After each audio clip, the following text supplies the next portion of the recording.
ఎవరైనా కూల్చినటువంటి ప్రాంతాల్లో కట్టుకున్నటువంటి వాళ్ళు ఇల్లీగల్గా కూల్చారు, మాకు నోటీస్ ఇవ్వలేదంటే నాకు తెలిసి రాష్ట్ర ప్రభుత్వం నుంచి చేసే ప్రతి పనికి ముందుగానే నోటీసులు ఇస్తూ ఉన్నారు.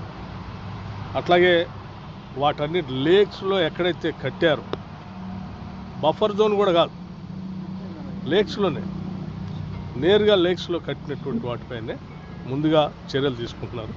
దీనికి గొడవ పార్టీ అయినా సరే ఎవరిని వదలరు సార్, అధికార పార్టీకి ఇది మీరందరూ అర్థం చేసుకోవాల్సింది ఒకటి, ప్రభుత్వం అనేది ప్రజల అవసరాలని, ఆస్తుల్ని, వారి జీవితాలని ప్రొటెక్ట్ చేసుకుంటూ ముందుకు తీసుకుపోయేది. ఇక్కడ అధికార పార్టీయా లేకపోతే ప్రతిపక్ష పార్టీ అనేది అంశం కాదు. ప్రజలకు సంబంధించిన నగరాన్ని, ప్రజలకు సంబంధించిన లేక్స్ని కాపాడటం అనేది ప్రభుత్వం యొక్క ప్రధాన బాధ్యత. ఆ బాధ్యత చేస్తుంది. ఈ బాధ్యత వద్దని ఎవరైనా కోరుకుంటే ప్రజలు మనల్ని తప్పుపడతారు. అటువంటి చేయొద్దని కోరుతారు.